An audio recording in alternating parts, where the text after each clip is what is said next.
저는 남편과 맞벌이를 하며 살고 있는 올해 39살의 여자입니다. 우리 부부가 결혼한 지는 올해로 8년이 되었고 5살 아이 한 명 키우면서 나름 행복하게 살고 있어요. 처음에는 우리 둘 다 아이는 낳지 않고 둘이서 행복하게 살자고 계획하고 결혼했는데 사람의 인생이 처음 마음먹은 대로 돌아가지는 않더라고요. 시부모님도 얼굴 볼 때마다 아이 이야기를 하시고 주변에서도 너희들 결혼한 지 꽤 됐는데 왜 빨리 아이를 안 갖냐고 물어보는 바람에 저희 생각도 점점 변하게 되었어요. 이럴 거면 그냥 한 명 낳는 게 어떨까 싶어서 남편과 고민하다 아이를 갖기로 결정했습니다. 기왕 낳을 거면 미루지 말고 빨리 낳자 생각해서 남편과 노력했는데 운이 좋았는지 바로 아이가 생겼고 건강한 아들이 태어났어요. 물론 그렇게 아이를 낳고 난 이후로는 지금까지 한 번도 후회해 본 적 없이 행복하게 잘 살고 있어요. 저와 남편은 아이 낳고 난 이후에도 계속 변함없이 맞벌이를 하고 있는데 그래도 상황이 좀 괜찮은 편인 공무원 부부입니다. 둘 다 똑같이 9급부터 시작했고 연차도 비슷해서 매달 벌어오는 돈도 거의 같아요. 공무원 월급이란 게 뻔하지만 맞벌이로 둘이 버니까 괜찮은 것 같습니다. 결혼할 때 신혼집 대출받아 샀던 거 열심히 갚아나가면서 생활비 쓰고 저축도 하면 넉넉하진 않아도 그럭저럭 먹고 살만하더라고요. 처음엔 아이 낳기 싫은 이유 중 하나도 저희가 돈을 많이 못 버는 공무원이라서 금전적인 문제가 있었는데 적은 벌이에서도 막상 살면서 적응을 하다 보니 그렇게 힘들진 않았습니다. 그래도 지금까지 남에게 아쉬운 소리 안 하고 우리 세 식구 행복하게 살고 있었는데 얼마 전에 인생에서 가장 어이없는 일을 겪어서 그걸 사연으로 한번 보내보려고요. 저는 외동으로 자라서 형제가 없지만 남편은 여동생이 하나 있습니다. 저보다 3살이 어리고 신우도 6년 전에 결혼했어요. 신우는 처음부터 온 동네방네 자기는 아이 갖기 싫다고 이야기했고 정말로 작년까지 아이 낳지 않고 두 내외만 살고 있었어요. 두 사람이 같은 회사 다니다가 만났는데 처음엔 당연히 저희처럼 맞벌이였어요. 그런데 신우가 결혼하자마자 얼마 안 지나서 몸이 안 좋다는 핑계로 회사를 그만두고 그 이후로는 쭉 집에서 놀기 시작했습니다. 처음에 몇 달 정도 쉬다가 건강이 회복되면 바로 다른 일을 구한다고 했는데 결국 그때 놀기 시작한 것이 2024년이 된 지금까지 놀고만 있어요. 우리 시부모님이 예전부터 항상 저한테는 빨리 아이 낳으라고 닥달을 하셨지만 정작 자기 딸이 애도 안 낳고 심지어 직장까지 그만두고 집에서 놀기만 하는데도 전혀 잔소리 한마디 하는 꼴을 본 적 없었습니다. 우리 딸이 아직 몸이 아파서 그래. 걔도 생각이 있을 텐데 조만간 다시 직장 다닐 거야. 그 두 사람은 아이도 안 낳았지만 외벌이였고 그마저도 중소기업에 다니고 있는 신우 남편의 벌이로는 생활이 팍팍할 수밖에 없었어요. 그래서 그런지 가끔 보는 신우부부의 모습은 조금 힘들게 보였고 돈 때문인지는 몰라도 부부 생활이 그리 원만한 건 아닌 것 같았습니다. 크고 작은 일로 항상 티격태격했고 그러다 올해 연초에 이혼까지 하게 되었죠. 신우네 부부가 이혼하는 과정에서 약간 문제가 생기는 바람에 지금은 저한테까지 불똥이 튀고 말았습니다. 이런 말을 하긴 좀 그렇지만 우리 신우 정말 너무 게으르고 선천적으로 놀고 먹는 걸 좋아하는 것 같아요. 아마 제 생각에 결혼하고 나서도 신우가 아이를 갖지 않은 이유가 임신 중에 술도 못 마시고 아이 키우는데 본인 시간을 다 뺏겨서 그게 싫어서 그런 것이 아닐까 하는 생각이 들 정도로 노는 걸 좋아해요. 결혼하고 나서도 일주일에 최소 3일은 나가서 술을 마시고 돌아다니고 그렇지 않은 날에도 집에서 혼자 술을 마신다고 하더라고요. 제가 봐도 알코올 중독이 아닐까 의심될 정도인데 취하면 술버릇까지 고약해서 그것 때문에 부부싸움이 끊이질 않았습니다. 항상 신우가 가는 술자리에는 남자들이 많이 있었고 술에 잔뜩 취하면 처음 보는 남자에게도 안기는 버릇이 있어서 더 문제가 심각했어요. 우리 남편도 술을 좋아하긴 하지만 신우 정도는 아니라서 종종 신우가 술 먹고 사고 쳤다는 이야기를 남편에게 전해 들을 때마다 너무 한심한 마음이 들었죠. 항상 신우를 볼 때마다 불안한 마음이 들긴 했지만 그래도 생각보다는 꽤 오랫동안 결혼 생활을 유지하고 있었습니다. 그런데 문제는 작년에 일어나고 말았습니다. 제가 사는 동네에는 제 오랜 동네 친구가 하는 작은 위스키바가 하나 생겼어요. 저와는 중학교 때부터 동창이고 그때부터 지금까지 알고 지내는 남자애입니다. 그 친구도 30대 초반에 일찌감치 결혼해서 아이까지 낳고 사는 유부남인데 180이 넘는 훤칠한 키에 얼굴도 호감형으로 잘생겨서 예전부터 여자들에게 인기가 많은 친구였어요.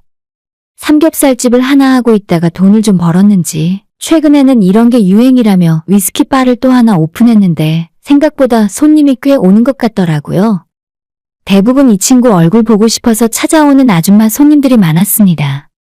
그리고 작년에 우리 부부와 이혼하기 전인 신혼의 부부가 넷이 모여서 저녁을 함께 먹고 간단히 술을 한 잔 더 마시러 그 친구네 가게에 놀러 간 적이 있었어요.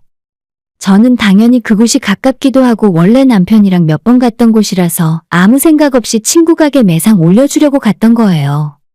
그날도 별일 없이 간단하게 술 한 잔씩 더 마시고 끝난 자리였는데 우리 신우에게는 그 자리가 불륜의 시작이 되어버렸습니다. 저희 넷이 함께 간 이후로도 신우는 자기 친구들을 데리고 찾아가거나 어떤 날은 혼자서 술 마시러 왔다면서 제 친구네 가게를 찾았어요. 처음엔 몰랐는데 제가 그 사실을 어떻게 알게 되었냐면 그로부터 며칠 후에 제 친구에게서 전화가 왔던 적이 있습니다. 너희 신우라는 사람이 술을 진짜 좋아하나 봐. 그 뒤로 이틀에 한 번씩 가게로 놀러 오더라고. 올 때마다 매상을 엄청 올려줘서 나야 고맙지. 그때까지만 해도 제 친구가 워낙 남자로서 매력이 있고 인기가 많았기 때문에 그냥 다른 손님들처럼 친구 얼굴도 보고 적당히 친하게 지내는 줄로만 알고 넘어갔어요. 제가 괜히 호들갑 떨면서 남편이나 시부모에게 그런 걸 말하고 다닐 필요는 없잖아요. 하지만 그 만남이 얼마 후에 신우의 가정을 파탄을 내버렸고 제 친구도 그 일로 이혼 직전에 위기까지 몰리게 되었습니다. 두 사람 사이를 의심한 신우의 전 남편이 사람을 붙여서 우리 신우의 뒤를 캐고 다녔고 결국 한 달도 못 가서 두 사람이 부적절한 관계를 맺는 증거를 잡게 되어 한순간에 이혼을 하고 말았습니다. 당연히 신우가 이혼하면서 분할받을 만한 재산도 없었고 오히려 위자료까지 물어줘야 하는 상황이었죠. 맞벌이도 안 하고 집에서 날백수로 놀고 먹기만 한 신우가 수천만 원에 달하는 돈이 어디 있겠습니까? 이혼 위자료까지 우리 시댁에서 다 내주고 지금은 시댁 들어와서 같이 살고 있어요. 문제는 시아버님도 재작년에 은퇴하시고 집 근처에서 소일거리나 하시는데 벌이가 얼마 되지 않습니다. 게다가 시어머니까지 이렇다 할 직업도 없는 상황이에요.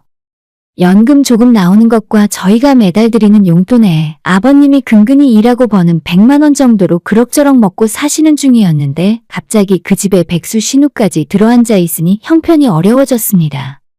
안 그래도 없는 집안에서 신우가 이혼하면서 위자료로 2천만 원이라는 목돈을 시부모님 주머니에서 나갔으니 정말 상황이 좋지 않을 거라 생각해요. 그러면 큰 죄를 짓고 들어와 있는 신우가 정신 좀 차리고 이제라도 나가서 일을 하고 당장 생활비를 벌어와도 모자랄 판인데 전혀 그럴 마음이 없어 보여요. 매달 시댁에 용돈을 보내는 제 입장에서는 참 한심한 상황이다 싶었는데 얼마 전에 기가 막힌 연락을 받았습니다. 시어머니가 제게 전화를 하시더니 저보고 이번 달부터 생활비를 추가로 더 보내달라 하시더라고요. 너도 알다시피 우리 집에 입이 하나 늘었잖니. 생활비가 모자라서 그러니까 조금씩 더 보내라. 저희는 이미 시댁에 용돈으로 매달 40만 원씩 보내드리고 있는 상황인데도 말이죠. 우리 친정부모님은 형편이 시댁보다는 조금 나아서 매달 용돈을 보내드리진 않고 있어요.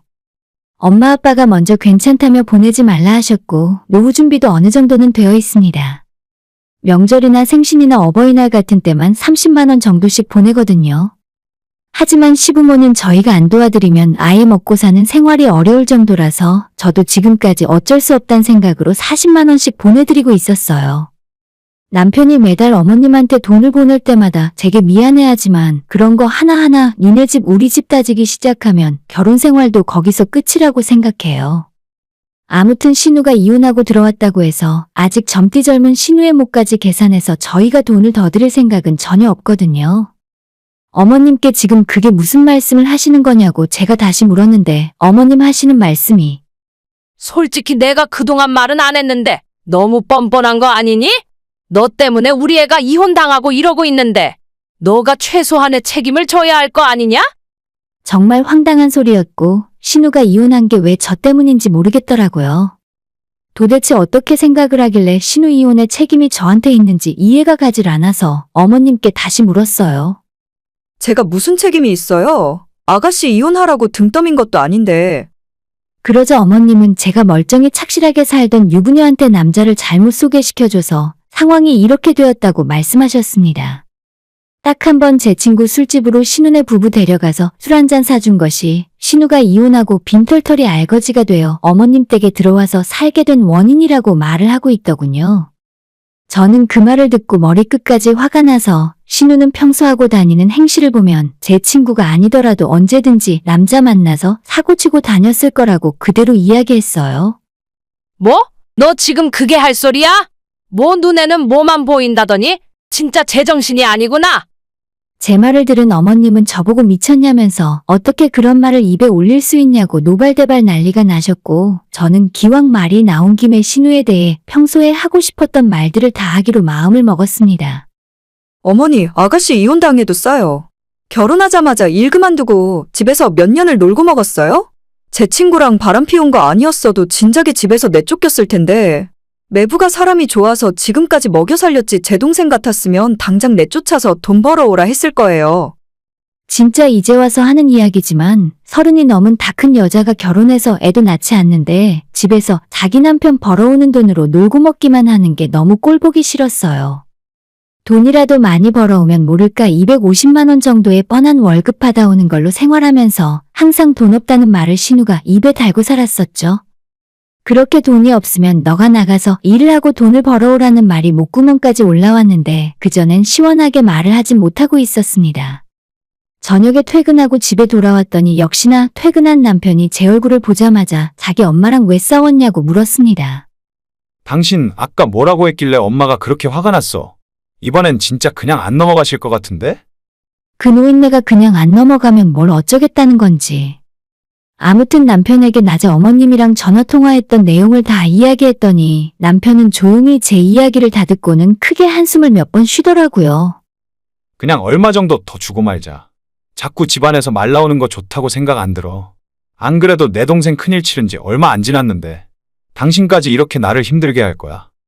남편이 하는 그 말을 듣고 저는 좀 이상함을 느꼈어요. 시어머니에 이어서 남편까지 이 상황에서 제 탓을 하는 것처럼 느껴졌습니다. 남편에게 무슨 의도로 나에게 그런 말을 하냐고 따졌고 결국 시어머니의 전화 한 통화 때문에 아무 문제 없던 우리까지 부부싸움을 하게 되어버렸죠. 이틀 동안 남편이랑 대화도 안 하고 얼굴을 봐도 서로 무시하다가 3일째 되는 날 한 번 더 맞붙게 되었어요. 남편이 이야기 좀 하자고 저를 먼저 불러세웠고 저는 남편에게 당신도 나 때문에 신우가 이혼당했다고 생각하냐고 물었습니다. 이제 와서 그게 뭐가 중요해? 일단 우리 엄마 생활비가 부족한 상황이라잖아. 걔도 생각이 있는데 몇 달만 지원해주면 내 동생도 나가서 일을 시작하겠지. 하지만 저는 전혀 그 말에 동의할 수가 없었어요. 지금까지 제가 지켜본 바에 따르면 신우는 아무리 집에 돈이 부족해도 항상 자기 남편이 능력 없다는 소리만 하지 같이 나가서 돈 벌어올 생각을 하지 않는 사람이었습니다. 한번 시댁에 돈을 더 보내주기 시작하면 분명히 그 돈으로 또다시 집에서 놀고 먹고 술이나 마시고 다닐 사람이라고 생각해요. 저는 절대 신우 몫으로 용돈 더 드리는 것에 반대하는 입장이었고 솔직히 여기까지 오니까 지금까지 보내줬던 40만 원도 너무 많게 느껴졌습니다. 이번 달부터 용돈 끊어야겠어. 어머님한테 그런 소리까지 듣고 나 더 이상 당신 집에 돈 못 보내드려. 난 당신 엄마 아빠에다 신우까지 먹여 살릴 생각 없으니까 당신이 당신 용돈으로 알아서 하던지 해.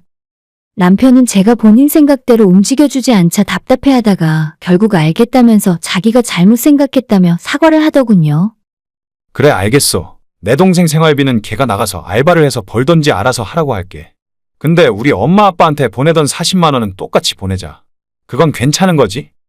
하지만 저는 며칠 전 시어머니 전화를 받고 그런 말까지 들은 이상 빈정이 상할 대로 상해버려서 제가 힘들게 번 돈을 시댁에 보내고 싶은 마음이 전혀 없었습니다. 남편에게 앞으로 월급을 따로 관리하고 한 달에 100만 원씩만 생활비 통장에 넣으라고 했어요.